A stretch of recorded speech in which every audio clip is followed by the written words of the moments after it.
BRS ప్రభుత్వంలో ఈనాడు 1 లక్ష రూపాయలు కానీ మా ఎల్లమ్మ దేవతకు ఇచ్చిన గతంలో చరిత్ర లేదు.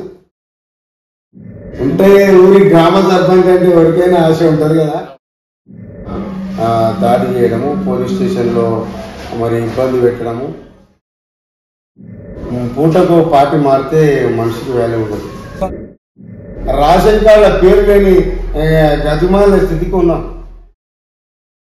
మా ఊళ్ళో చూస్తే బీఆర్ఎస్ పార్టీ నాయకులకి ఎక్కడ రుణమా పోయింది. ఒక ముఖ్యమంత్రికి నేను ఆహ్వానించి మరి అమ్మవారి సేవలో ముఖ్యమంత్రి గారు వచ్చి మరి అమ్మవారికి పట్టు వస్త్రాలు ఇచ్చి ప్రతి మేజర్ గ్రామ పంచాయతీకి డబల్ రోడ్డు నాకైతే కళ నెరవేరింది. కొంతమందికి మాత్రమే పదవిని కోల్పోయిన బాధతోని ఈర్ష్యలు పెరిగి మరి వాళ్ళ ఈర్ష్యలు అరుగు. నమస్తే. ప్రస్తుతం మనం కొడంగల్ నియోజకవర్గం స్థానికంగా పోలేపల్లి గ్రామ పంచాయతీ పరిధిలో అయితే ఉన్నాం. ఏదైతే కాంగ్రెస్ పార్టీ అధికారంలోకి వచ్చి 2 సంవత్సరాలు అయితే పూర్తిగా వస్తున్నది. స్థానికంగా పోలేపల్లి గ్రామ పంచాయతీ పరిధిలో కావచ్చు, కొడంగల్ నియోజకవర్గంలో గత 10 ఏళ్లకి ప్రస్తుత 2 సంవత్సరాల మధ్య ఎటువంటి వ్యత్యాసం ఉంది? అభివృద్ధి విషయంలో సీఎం కాన్స్టిట్యున్సీ కావడంతో అభివృద్ధి ఆ లెవెల్లో జరుగుతుందా లేదా ఏంటిది అనేది మనతో మాట్లాడడానికి కాంగ్రెస్ పార్టీ సీనియర్ నాయకులు ఏదుల జయరాములు గారు అయితే మనతో ఉన్నారు. వారు ప్రస్తుత పోలేపల్లి ఎల్లమ్మ ఆలయ కమిటీ చైర్మన్ కూడా. వారి మాటల్లోనే ప్రస్తుతం ఆలయానికి సంబంధించిన అభివృద్ధి విషయాల్లో కావచ్చు, అదేవిధంగా స్థానికంగా పోలేపల్లి గ్రామ పంచాయతీలో 6 గ్యారెంటీలు కావచ్చు, మిగతా వీటన్నిటికి సంబంధించి, అదేవిధంగా నెక్స్ట్ లోకల్ బాడీ ఎలక్షన్స్ కూడా అతి సమీపంలో ఉన్నాయి. వీటన్నిటి గురించి వారి మాటల్లోనే పలు అంశాలపై మనం చర్చించే ప్రయత్నం అయితే. నమస్తే. నమస్తే. బాగున్నారా? బాగుంది. మొదటగా తీసుకుంటే వ్యక్తిగతంగా ఎప్పటి నుంచి అన్న మీరు కాంగ్రెస్లో కావచ్చు, రేవంత్ రెడ్డి గారి వెంబడి ఎప్పటి నుంచి? రేవంత్ రెడ్డి గారి వెంబడి మేము గత 15 సంవత్సరాల నుంచి ఆయన వెంబడి ఉన్నాం. అంటే అన్ని ఇప్పుడు రాష్ట్రంలో కావచ్చు, కొడంగల్ నియోజకవర్గంలో బీజేపీ ఉంది, బీఆర్ఎస్ ఉంది, కాంగ్రెస్ ఉంది. ఇన్ని పార్టీలు ఉండగా రేవంత్ రెడ్డి గారి వెంబడే ఉండడానికి కారణం ఏంటి? మాకు ఆయన లోపలి ఉండే నాయకత్వ లక్షణాలు నచ్చడం. అంటే వేరే వాళ్ళ నాయకత్వ లక్షణాలు మాకు ఏదైనా మేము అభివృద్ధి చెందుతాము, మాకు మా జీవితంలో ఏదైనా సాధించగలుగుతాము అనే దానికి నమ్మకం కలిగించే నాయకుడు కాబట్టి మేము ఆయన వెంట ఉండడం జరిగింది. ఈరోజు అంటే స్థానికంగా కాంగ్రెస్ పార్టీ అధికారంలో లేనప్పుడు కావచ్చు, గత 5 yearsలో బీఆర్ఎస్ పార్టీ నుంచి చాలా మంది ఇబ్బందికర పరిస్థితులు ఎదుర్కొన్నారు. ఆ టైంలో మీ పైన కూడా కొంచెం ఇబ్బందికర పరిస్థితులు కావచ్చు, మీరు చేస్తున్న వ్యాపారంలో కొంచెం ఇబ్బందికర పరిస్థితులు పెట్టినట్లయితే ఉన్నాయి. వాస్తవంగా ఎట్లా తట్టుకున్నారు, ఎట్లా ఉండగలిగారు? మేము గతంలో మమ్మల్ని టార్గెట్ చేయడం జరిగింది. అయితే మేము చేసే చిన్న వ్యాపారాలు కానీ ఎలాంటి చేసినా మా మీద దాడి చేయడము, పోలీస్ స్టేషన్లో మరి ఇబ్బంది పెట్టడము, మరి అందుట్లో ఉండి ఏం చేస్తాము, మరి ఇందులోకి రాండి, మా పార్టీలో కలవండి, మీకు ఇబ్బంది లేదు, మీరు ఈజీగా మీరు వ్యాపారం చేసుకోవచ్చు అని చెప్పి మాకు కూడా కొంచెం ఆ రోజు తగాదా చేయడం జరిగింది. మేము గతంలో వాళ్ళని తిప్పికొట్టి దేనికైనా ఎదుర్కొని నిలబడి మరి కేసులకు కూడా భయపడకుండా నిలబడి మరి మేము రేవంత్ అన్నకు మద్దతుగా మా నాయకుడు ఎప్పుడైనా ఒక స్థాయికి వెళ్తాడో ఆయన ద్వారా మేము లబ్ధి ఎట్లా పొందాలో మాకు ఆయననే మాకు దిశానిర్దేశం చేస్తారు కాబట్టి మేము ఆయన ఖచ్చితంగా సీఎం అవుతాడని చెప్పి ఆ ఆశతోనే మేము పనిచేయడం జరిగింది. బీఆర్ఎస్ పార్టీ ఇంత ఇబ్బంది పెట్టినప్పుడు, మీ యొక్క రాజకీయంగా కావచ్చు, వ్యక్తిగతంగా ఇబ్బంది పెట్టినప్పుడు మరి పోయింటే ఒక మంచి పోస్ట్ ఏదన్నా ఇస్తుర్రేమో, మీ వ్యాపారం కూడా మంచిగా సులభంగా నడుస్తుండే కదా? లేదు, అట్లా ఇప్పుడు పూటకు పార్టీ మారితే మనిషికి వాల్యూ ఉండదు. ఇప్పుడు ఆ పొద్దు నేను స్టెప్ తీసుకుంటే ఈ పొద్దు ఈ స్థాయిలో ఉండేటోళ్ళు కాదు, నమ్మకానికి మారుపేరుగా ఉండేటోళ్ళం కాదు. మరి ఒక నమ్మకం మీద ఉంటేనే ఈరోజు నా వైపు అందరూ చూడడం జరిగింది.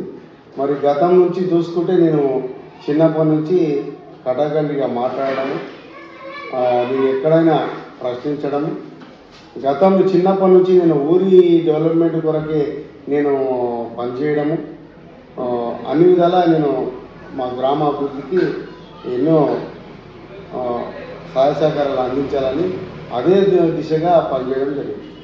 సో ఇప్పుడు కాంగ్రెస్ పార్టీ వచ్చి 2 సంవత్సరాల సమయం పూర్తిగా వస్తున్నది. ఈ సమయంలో స్థానికంగా పోలేపల్లి గ్రామ పంచాయతీ పరిధిలో ఎటువంటి అభివృద్ధి కార్యక్రమాలు చేశారు?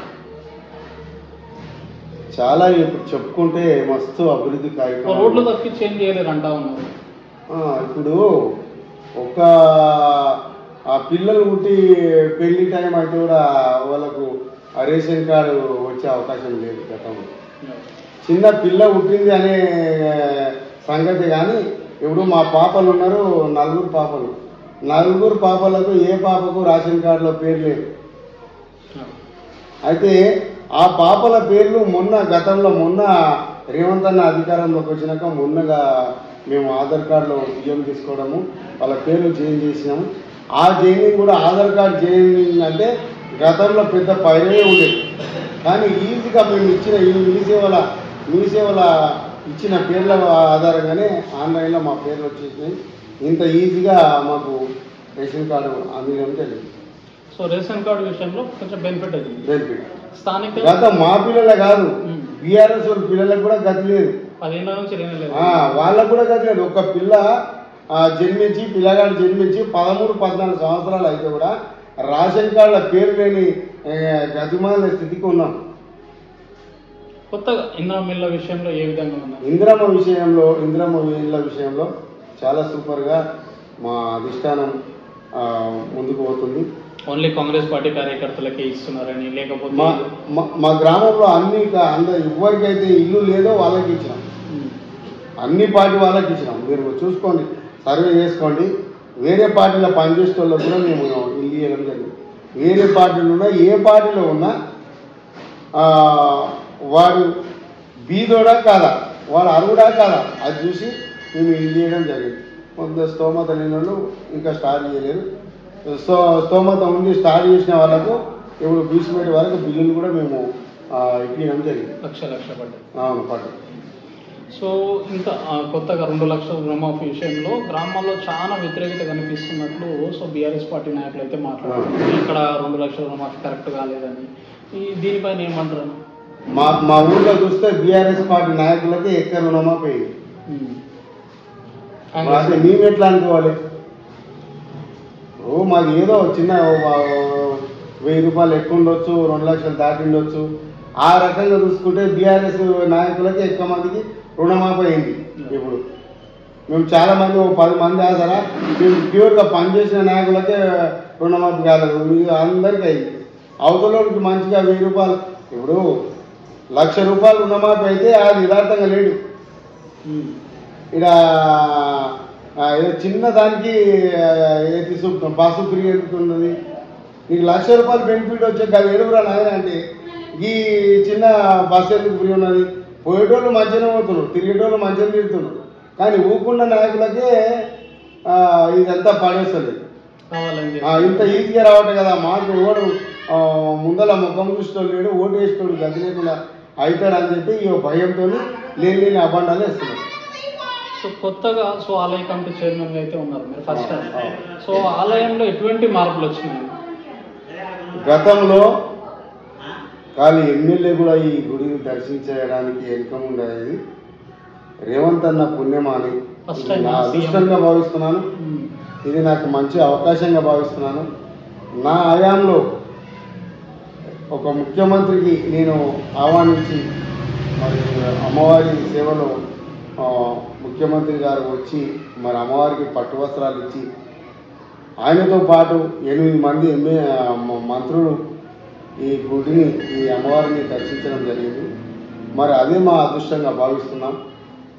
ఆయన ఆ రోజు వచ్చి మరి మాకు కూడా ఈ అభివృద్ధి కార్యక్రమాలు ఇదేం కొరకొరగా ఉన్నాయి అన్న అంటే మరి గతంలో 12 సంవత్సరాలుగా పనిచేసిన బీఆర్ఎస్ ప్రభుత్వంలో ఏనాడు 1,00,000 రూపాయలు కానీ మా ఎల్లమ్మ దేవతకు ఇచ్చిన గతంలో చరిత్ర లేదు. 1,00,000 రూపాయలు కూడా ఈ గుడికి ఇచ్చిన దాత లేడు. మరి గొప్పలు చెప్పుకోనికి పెద్దలు చెప్పుకుంటారు, ఎవరు వస్తే దర్శనం చేసుకుంటారు, ఆ ఇంటికి వెళ్ళి అన్ని స్టార్ట్ చేస్తారు. కానీ అమ్మవారికి ఏ నాయకుడు గతంలోనే మా విఠలరావు మా నాయకుడే 21 లక్ష అమ్మవారి గుడికి ఇవ్వడం జరిగింది. మరి ఇప్పుడు కూడా మరి అదే కాంగ్రెస్ హయాంలోనే మరి రేవంత్ అన్న పుణ్యమాని ఈరోజు మేము అన్నకు రిక్వెస్ట్ చేయడం జరిగింది. ఆయన కూడా 12-13 కోట్లు శాంక్షన్గా మాకు చెప్పడం జరిగింది. ఆ అభివృద్ధి కార్యక్రమంలో గుడి ఇక 75 లక్షల రోడ్డు డ్రైనేజీ, 18 లక్షల డ్రైనేజీ, 75 లక్షల సిసి రోడ్డు, ఒక కొత్తది రథము నిర్మించడం జరిగింది. మరి షీడే కొత్తగా చేయడం జరిగింది. నేను వచ్చినాక ఒక 18 లక్షల 24 లక్షల బాత్రూమ్లు ఏర్పాటు చేయడం జరిగింది. అవి కూడా పూర్తిగా వస్తున్నాయి. మరి ఇంకా 30 లక్షల మనకు కటింగ్ షెడ్ కానీ, కళ్యాణ కట్ట కానీ, మినీ ఫంక్షన్ హాల్ కానీ, గుండాలు కానీ, మొన్న కలెక్టర్ కలిసాము. మనకు స్నానాల గట్టాలు ఇబ్బంది ఉంది సార్, స్నానాల గట్టాలు కావాలి అంటే కలెక్టర్ గారు కూడా స్పందించి మరి కట్టుకోండి అని చెప్పి 3 గుండాలు కూడా ఇక కళ్యాణ కట్టలు ఉన్న బావులనే ఉన్న కట్టల్ని విశాలంగా చేసి మరి భక్తులకు ఇబ్బంది కలగకుండా మరి ఈ డెవలప్మెంట్ సార్ కూడా కలెక్టర్ సార్ కూడా చాలా మంచి సార్ ప్రతీక్ జైన్ గారు, ఆయన కూడా సహకరించడం జరిగింది. సో గతంలో బీఆర్ఎస్ హయాంలో కూడా ఇప్పుడు కాంపౌండ్ వాళ్ళు కావచ్చు, మిగతా అంతా బీఆర్ఎస్ హయాంలోనే జరిగింది కదా నా గుడికి. దాతలు ఇచ్చారు, గవర్నమెంట్ సొమ్ము రూపాయలే, అట్లనా? గవర్నమెంట్ సొమ్ము రూపాయలేదు. ఆదానికే ఇబ్బంది పడి ఆయన వెళ్ళిపోవడం జరిగింది. ఆయన కూడా మరి దాతలు ఇచ్చిన దాని మీద సరిపెట్టిండు, పక్క జరిగింది. ఏ ప్రభుత్వం ఆదుకోలేదు. గతంలో ఉన్న ప్రభుత్వాలు ఏది అదే అది మన విఠలరావు గారే, ఆయన కాంగ్రెస్ పార్టీ నాయకుడు, ఎంపీ దేశం లెవెల్ ఆయన ఎంపీగా ఉండే ఆ రోజు మా ఊరి పక్కల ఊరు మా ఊరే అని చెప్పి మా కాంక్షని అని చెప్పి ఆయన గతంలో 21 లక్ష అమ్మవారి గుడికి ఇవ్వడం జరిగింది. అంతకుమించి ఏ నాయకుడు వచ్చి 10 రూపాయలు ఇచ్చిపోలేదు. సో ఎంత మేరకు సీఎం గారు వచ్చినప్పుడు ఎంత మేరకు హామీ ఇచ్చారు నా గుడి డెవలప్మెంట్ విషయంలో? సీఎం గారు మా కాన్స్టిట్యున్సీ, సొంత కాన్స్టిట్యున్సీ, ఆయన కాన్స్టిట్యున్సీ కాబట్టి మేము ఇంతని అంతని చెప్పని కదా, అది ఎంతైనా ఇవ్వచ్చు. ఎంతైనా మేము మా దగ్గర పోయి అడిగితే చాలు, ఏది అసలు ఏది కాదని మాటలు లేదు. నిధుల వరద అంట, నిధుల వరద రావడం జరిగింది. ఇప్పుడు గతంలో ఒక 10 లక్షల రోడ్డు వేయడానికి ఈ నుంచి 100 ఫీట్ల రోడ్డు వేయడానికి చాలా ఇబ్బంది ఉండేది. దండాలు పెట్టి గతంలో అడుక్కుంటే కదా తప్ప ఈ నుంచి ఆ రోడ్డు వచ్చేది. ఇప్పుడు ప్రతి మేజర్ గ్రామ పంచాయతీకి డబల్ రోడ్డు శాంక్షన్ చేయడం జరిగింది. ఇంత మంచి అవకాశం ఎప్పుడు రాలేదు గతంలో. అన్ని రోడ్లు అస్తవ్యస్తంగా చెత్త రోడ్లు. మరి ఈ అవకాశము మరి మా అదృష్టంగా భావిస్తున్నాం. ఈ కొడంగల్ ప్రజల అదృష్టం.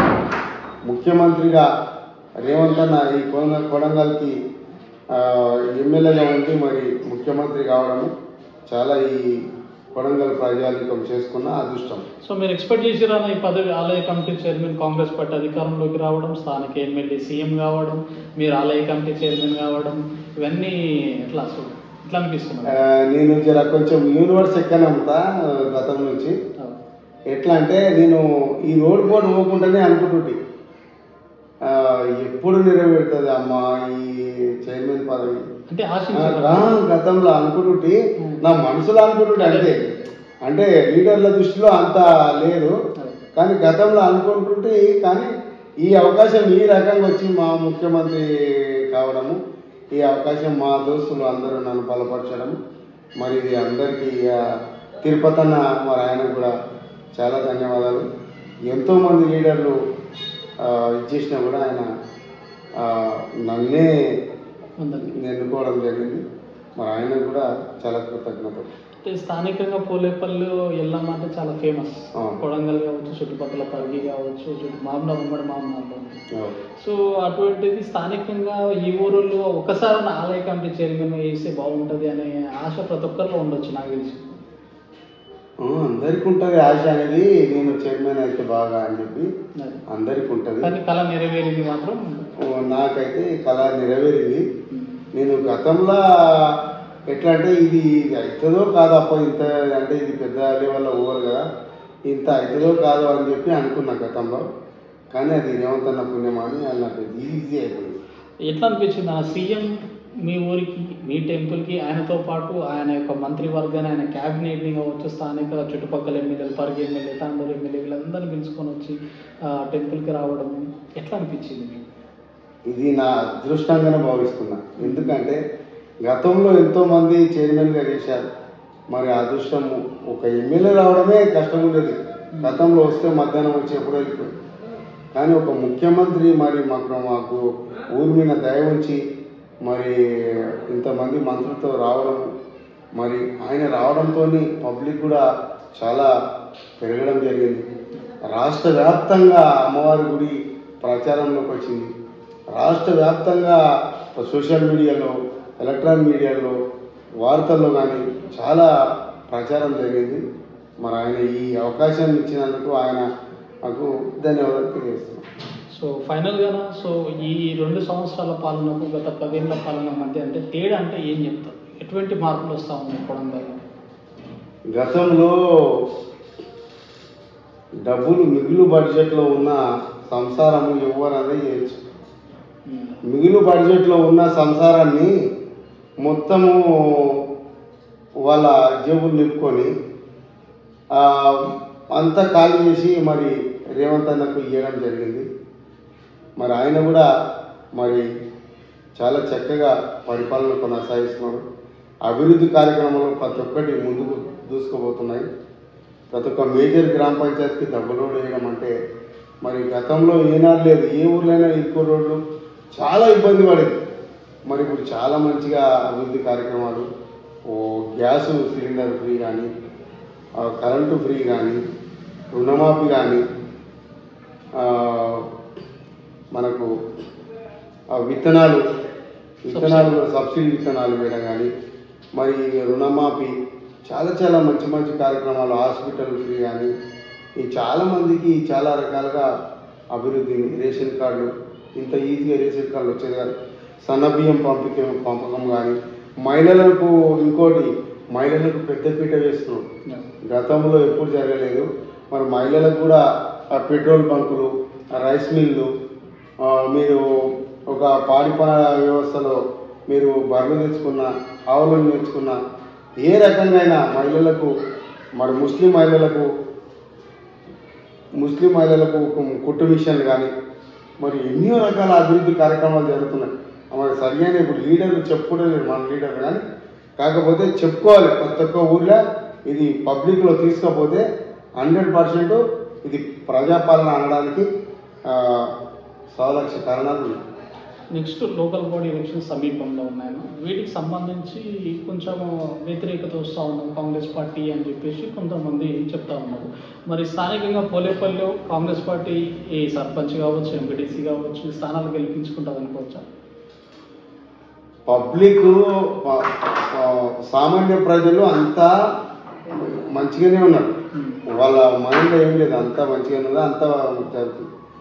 కొంతమందికి మాత్రమే పదవిని కోల్పోయిన బాధతోని ఈర్ష్యలు పెరిగి మరి వాళ్ళ ఈర్ష్యలు అన్నీ బయటకు వస్తున్నాయి. అంటే జనాన్ని రెచ్చగొడతారు, జనాన్ని రెచ్చగొట్టి ఉంటారు కదా. ఇప్పుడు నాకు 10 మంది నీకు 10 మంది ఉంటారు అంటే వాళ్ళ కొందరు నీకు ప్రేమ ఉండతో మాత్రం తిట్టిపియడము, అది ఇట్లా అది అట్లా ఒలుగారి భాష వాడము, అది ఎవరికి మంచిది కాదు.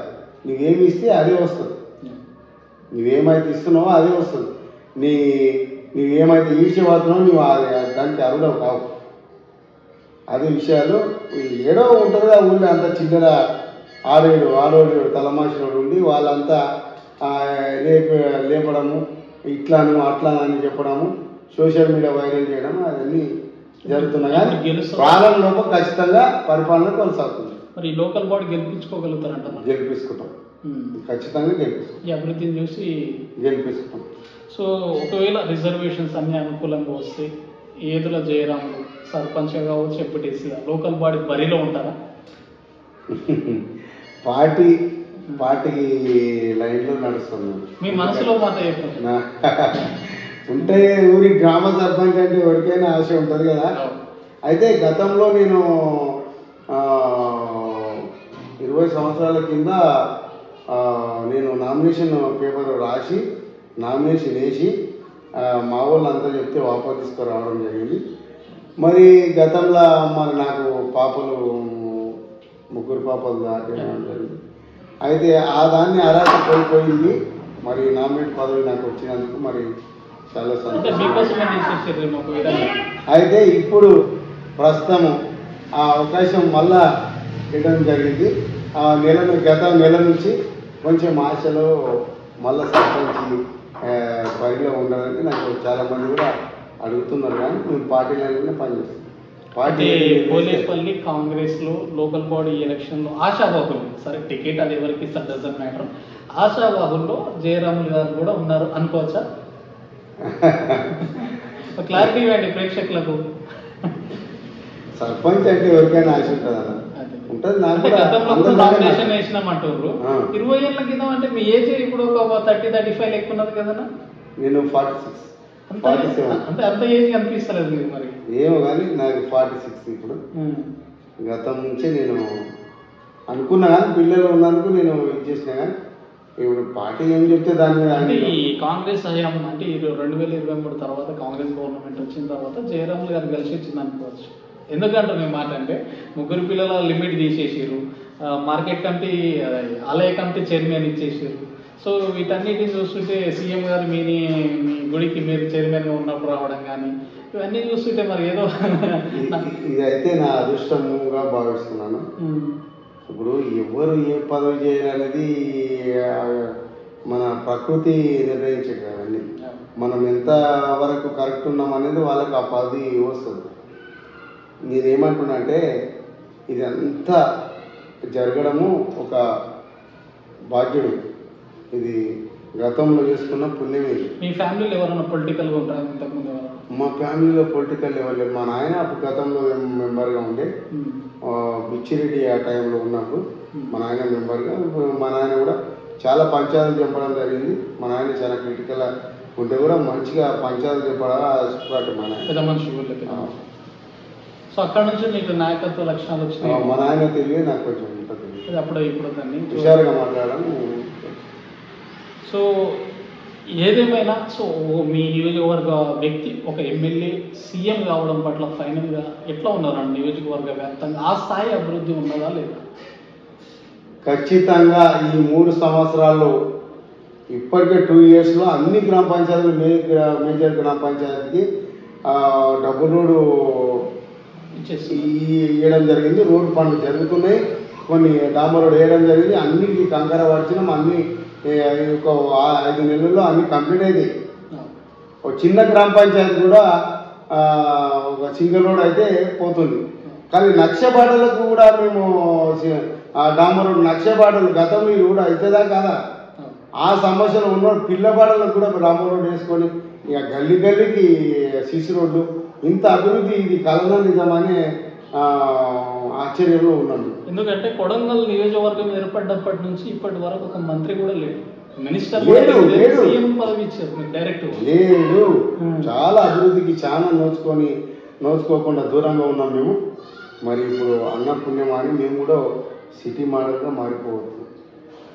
సిటీతో పోల్చుకుంటే మేము వాళ్ళకేమి ఇంకా కొన్ని దినాల్లో మాకేం తేడా ఉండదని చెప్పి సిటీ కూడా మా వంక చూడడం జరుగుతుంది. అంటే ఈ మిగతా సీఎం నియోజకవర్గాల్లో కుప్పం కానీ సిరిసిల్ల కావచ్చు గజ్వేల్ వైపు ఆ లెక్కలు అవుతుంది అంటారు. ఆ లెక్కలు అయితే ఇప్పుడు మాత గతంలో స్కూల్ వ్యవస్థ బాగా ఉండేది. గతంలో విద్యా వ్యవస్థని సర్వనాశనం చేసింది అంటే బీఆర్ఎస్ ప్రభుత్వం. గురుకులాలని సాగు చూపి గవర్నమెంట్ స్కూళ్ళని మొత్తము సత్యనాథ్ చేసి పెట్టి నేను గతంలో 5 సంవత్సరాలు విద్యా కమిటీ చైర్మన్ని హై స్కూల్కు అకింపేటలో గేట్ మీద ఉన్న హై స్కూల్కి నేను విద్యా కమిటీ చైర్మన్గా 5 ఏళ్ళు చేశాను. 5 ఏళ్ళలో పిల్లలు చాలా ఇబ్బంది పడేది. ఎంత ఇబ్బంది అంటే కనీసం బాత్రూమ్ కూడా నోచుకోలేని స్థితి. నేను కూడా చిన్న వర్క్ చేశాను. దానికి డబ్బులు కూడా రాలేదు, ఆదాన్ని కూడా నష్టపోవడం జరిగింది. మరి గతాన్ని పోల్చుకుంటే మాత్రం ఇప్పుడు అద్భుతం. ఇప్పుడు ఇంకొక మా ఊర్లో నేను చిన్నప్పటి నుంచి ప్రతి 15 ఆగస్టుకి ప్రతి 26 జనవరికి నేను మీటింగ్లో మాట్లాడి అప్పుడు నేను కోరుకునే కోరిక ఒక్కటే ఉండేది, దయచేసి మా స్కూల్ని తీసుకుపోయి ఊరు బయట పెట్టండి, సర్పంచ్కి మెంబర్లకు అందరికీ రిక్వెస్ట్ చేసింది. కానీ గతంలో ఎవరి నుంచి ఆ పని చేయడం చేత కాలేదు. వాళ్ళని మా సర్పంచ్ని భుజాలకు నమోస్తానని చెప్పిన ఓ మీటింగ్లో కూడా, కానీ ఆయన చేయలేదు. కానీ ఇప్పుడు రేవంత్ అన్న అదృష్టము, మా అదృష్టం అని రేవంత్ అన్న ముఖ్యమంత్రి ఆధ్వర్యంలో మా గ్రామంలో మంచి స్కూల్ 1,20,00,000 ఆ స్కూల్ నిర్మాణం జరుగుతుంది. కొన్ని రోజుల్లోనే మేము ఓపెనింగ్ చేసుకొని మా పిల్లల్ని ఆ బడికి తోలడం జరుగుతుంది. సో ఇది ఏదైతే జయరాములు గారి మాటల్లో, సో ఏదైతే 10 ఏళ్లలో జరగని అభివృద్ధి కూడా కేవలం 2 సంవత్సరాల్లో కండ్ల కట్టినట్టు అభివృద్ధి అయితే కనిపిస్తూ ఉన్నదని చెప్పేసి ప్రతి ఊరుకు ఏదైతే డబుల్ రోడ్ కావచ్చు, 4 రోడ్ కావచ్చు, సో అకార్డింగ్ టు సిచ్యువేషన్ ప్రతిదీ, సో గ్రామంలో కూడా కొద్ది ఏళ్ల నుంచి ఉన్న సమస్య ఏదైతే స్కూల్ సమస్య విషయంలో కావచ్చు, సో ఇందిరమ్మ ఇల్లు విషయాల్లో కావచ్చు, గత 10 ఏళ్లలో ఒక ఇందిరమ్మ ఇల్లు వచ్చిన దాఖలాలు అయితే నియోజకవర్గంలోనే లేవు. స్థానికంగా వచ్చిన మొదటి ఫేజ్లోనే దాదాపు 20 పైచీలకు ఇల్లు ఇవ్వడం జరిగిందని చెప్పేసి ఇట్లా విడతల వారిగా ఇల్లు ఇచ్చే ప్రయత్నం కావచ్చు. రేషన్ కార్డులు 10 ఏళ్లలో లేని రేషన్ కార్డ్స్ కూడా ప్రతి ఒక్కరికి పార్టీలకు అతీతంగా ఇందిరమ్మ ఇల్లు కావచ్చు, రేషన్ కార్డ్స్ కావచ్చు, 2 లక్షల రుణమాఫీ విషయంలో కావచ్చు, 6 గ్యారెంటీల విషయంలో ప్రభుత్వం సాధ్యమైనంత వరకు ముందరికి వెళ్తూ ఉన్నదని చెప్పేసి, అంటే ఒక సీఎం స్థాయి అంటే పెద్ద ఎత్తున సో కొన్ని హోప్స్ అయితే ఉంటాయి, ఆ స్థాయి అభివృద్ధి జరుగుతుందా లేదంటే అంతకు మించిన అభివృద్ధి మరొక కుప్పం కావచ్చు, మరొక గజ్వేల్ లెక్క అభివృద్ధి అయితే జరుగుతూ ఉన్నదని చెప్పేసి, అంటే 2 సంవత్సరాల్లో ఇంత అభివృద్ధి జరిగితే రాబోయే 3 సంవత్సరాల్లో ఇంతకు మించిన అభివృద్ధి జరగడంలో ఎటువంటి అతిశయోక్తి లేదని చెప్పేసి, ముఖ్యంగా ఏదైతే పోలేపల్లి ఎల్లమ్మ టెంపుల్ విషయంలో తీసుకుంటే కూడా కొన్ని ఏళ్ళ నుంచి తరాల నుంచి అనుకోవచ్చు. సో ఎక్కడ వేసిన గుంగడి అక్కడే విధంగా అనేది జస్ట్ ఏ నాయకుడైనా రావడం ఏదో పూజించుకోవడం వెళ్ళిపోవడం, అంతకు మించి ఈరోజు ఈ కాన్స్టిట్యున్సీలో ఒక సీఎం రావడం, ఆయనతో పాటు టోటల్ ఆయన చుట్టూ ఉన్న క్యాబినెట్ రావడం పట్ల టోటల్ రాష్ట్ర వ్యాప్తంగా ఏడ ఉంది పోలేపల్లి, ఏడ ఉంది ఈ అఖింపేట్ కావచ్చు, సో ఈ టెంపుల్ ఎక్కడుంది అనే విధంగా పెద్ద ఎత్తున ఒక చర్చ అయితే మొదలైంది.